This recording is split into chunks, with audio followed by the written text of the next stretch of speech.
Imagine being sentenced to death, before you're old enough to vote, drive, or even graduate high school. Today, we're diving into one of the darkest corners of American history, the stories of the youngest people ever sent to death row. These cases aren't just shocking, they force us to ask hard questions about justice, morality, and the system that decides who lives and who dies. From a 12-year-old executed in the 1700s to teenagers caught in a web of crime and punishment, their stories will leave you speechless.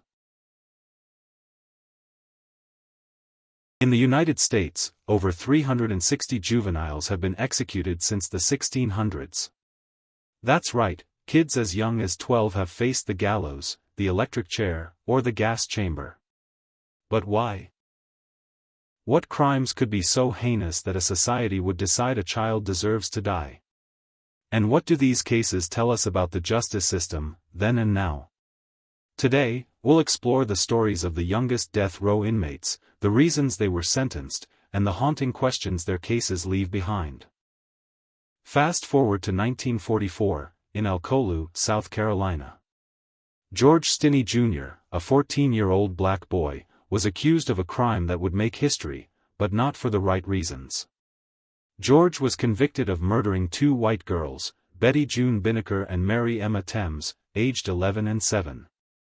The evidence? Almost non-existent. Here's what happened. The girls were found dead in a ditch, and George, who had spoken to them earlier that day, was arrested.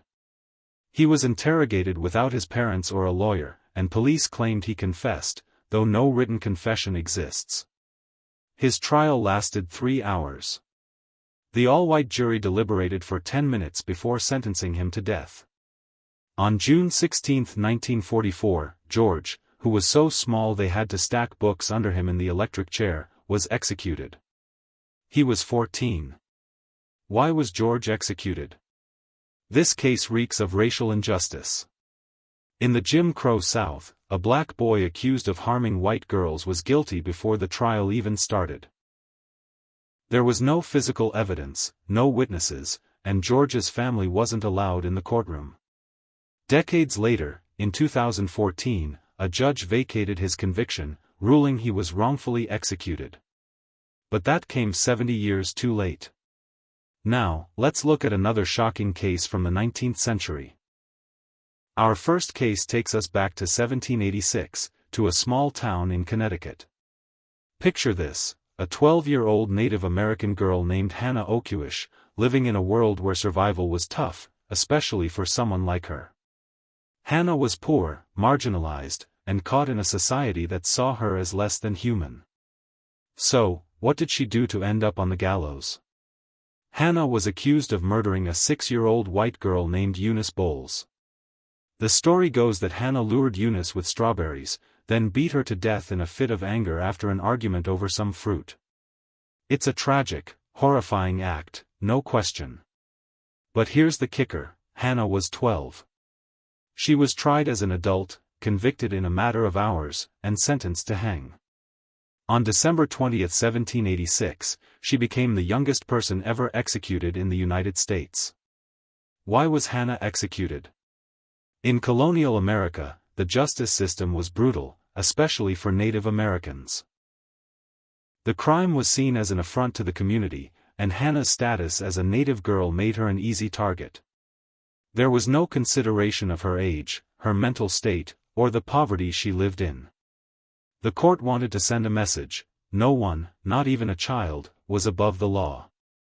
It's hard to imagine a 12-year-old being executed today, but back then?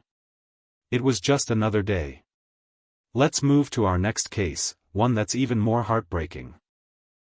In 1872, in Arkansas, a 10-year-old Native American boy named James Arcene was involved in a crime that would land him on death row.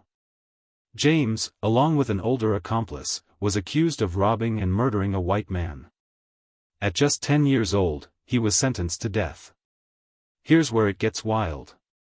James escaped after his sentencing and wasn't caught until years later. By the time he was executed in 1885, he was 23. But let's be clear, he was sentenced to death at 10, making him the youngest person ever to receive that punishment in the U.S. Why was James executed? In the post-Civil War era, the frontier was lawless, and Native Americans were often scapegoated for crimes. The robbery and murder were brutal, but sentencing a 10-year-old to death. That reflects a system that cared more about punishment than fairness. James's youth and background were ignored, and his execution was more about control than justice. Let's keep going. Our next case is another teenager whose execution sparked outrage.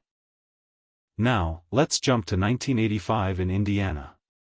Paula Cooper, a 15-year-old girl, was involved in a brutal crime, the murder of 78-year-old Ruth Pelka during a burglary. Paula and 3 other teens broke into Ruth's home, stabbed her 33 times, and stole $10 and her car. Paula was sentenced to death at 16, making her one of the youngest women ever on death row. Why was Paula sentenced to death? The crime was undeniably horrific, and Indiana's laws at the time allowed executions for kids as young as 10. But Paula's case caught global attention. Even Pope John Paul II pleaded for her life. In 1988, the Supreme Court ruled that executing kids under 16 was unconstitutional, and Paula's sentence was commuted to 60 years. She was released in 2013, but tragically took her own life 2 years later. Paula's story shows how the system could be merciless, even to teenagers. Her troubled home life, abuse, neglect, was barely considered at trial. It raises the question: should kids ever face the death penalty, no matter what they've done? These stories reveal a troubling truth: the justice system has often treated kids like adults, especially when race, poverty, or public outrage played a role. The reasons for their executions, murder, rape, robbery, were serious, but the question remains, should age matter more? In 2005, the Supreme Court said yes, banning the death penalty for anyone under 18. But for centuries, kids faced the same fate as hardened criminals. These cases aren't just history lessons, they're a mirror. They show us how far we've come and how far we still have to go. Racial bias, rushed trials, and ignored mental health issues plagued these cases, and some of those problems persist today. So, what do you think? Should kids ever face the death penalty? Drop your thoughts in the comments below, and let's keep this conversation going.